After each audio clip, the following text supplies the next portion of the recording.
The entire News Channel 9 family is mourning the loss of our friend and longtime anchor, Bob Johnson. And Bob passed away late last night after a long battle with Parkinson's disease. Bob was our anchor from the mid-1970s to 2007, and our Dave Staley described him perfectly this afternoon. Bob was our face, our voice, and our words. He was News Channel 9. Abby Kirk spoke to some of Bob's closest friends and colleagues and shows us Bob's rise to Chattanooga's anchor chair. Abby. Well, Josh, Kim, I never met Bob personally, but I sure wish I did. From the stories I hear, Bob was like no other. He helped build the foundation of News Channel 9 for generations to come, like myself. There is no doubt he will be missed. He was the consummate news anchor, very professional. He had a persona about him that I've never met anybody like it before. He was the anchorman's anchorman. I mean, he just eluded that. He needed no introduction because for those who knew him, he was simply Bob Johnson. We put him up on a pedestal, and Bob was up there. The Marietta, Georgia native got his start in radio before moving to TV news, working in Atlanta, Athens, and South Carolina before coming to WTVC in Chattanooga, Tennessee in the mid-1970s. He was a trusted name, and the way he read the news was just, it's almost hard to put into words. State trooper with Tennessee made a comparative idea. It didn't take long for Johnson to become a fixture on TV news, who was welcomed by tens of thousands of viewers into their homes every night. I actually met Bob in the parking lot at Channel 9 in downtown Chattanooga in 1975 when I was starting a second run as the sports guy. They had just hired Bob. He hadn't gone on the air yet. And I met him in the parking lot, and we actually stood there for an hour and talked about music, talked about sports, talked about our careers in radio.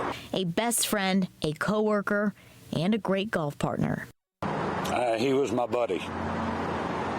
He was my pal.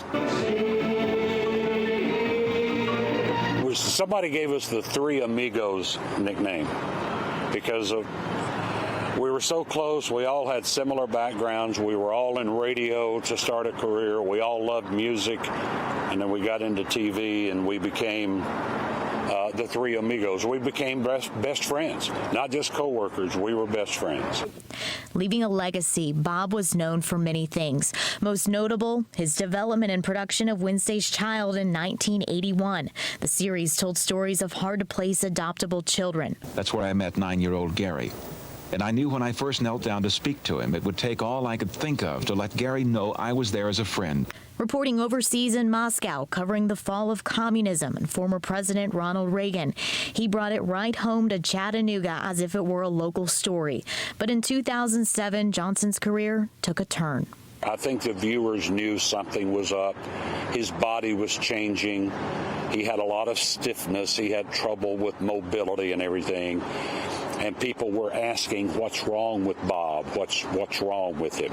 Doctors diagnosed him with Parkinson's disease, forcing him to retire. In 2007, when Parkinson's disease took his career away, broke my heart. More than 30 years at News Channel 9, Bob announced his retirement to the Chattanooga community, lovingly joking he was, quote, putting the mic down and riding off into the western sunset. Bob was a fighter. He was a professional. He was Bob Johnson. He was everything everybody saw on the air right until the end. That never changed. His health changed, but Bob Johnson never changed. In the twilight glow, I see you. Making news, making friends, and even making poignant music. As people say, there will never be another like him. When we kissed goodbye and parted, I knew we'd never meet again. Oops, sorry. Love is like a dying end. Former sports director at News Channel 9 for 40 years, Daryl Patterson, who you just heard from, told me the silver lining from this all, Bob's 13-year-long struggle with Parkinson's disease is now over. Josh. Abby, thank you. We'll all miss some outstanding tribute there for sure. Bob Johnson received a huge honor in 2014 when he was inducted into the Tennessee Journalism Hall of Fame. The Hall of Fame says it recognizes people who made, quote, significant and substantial contributions to the profession during a career. During the ceremony, representatives said Bob brought great honor to himself, the Chattanooga community, and the entire state.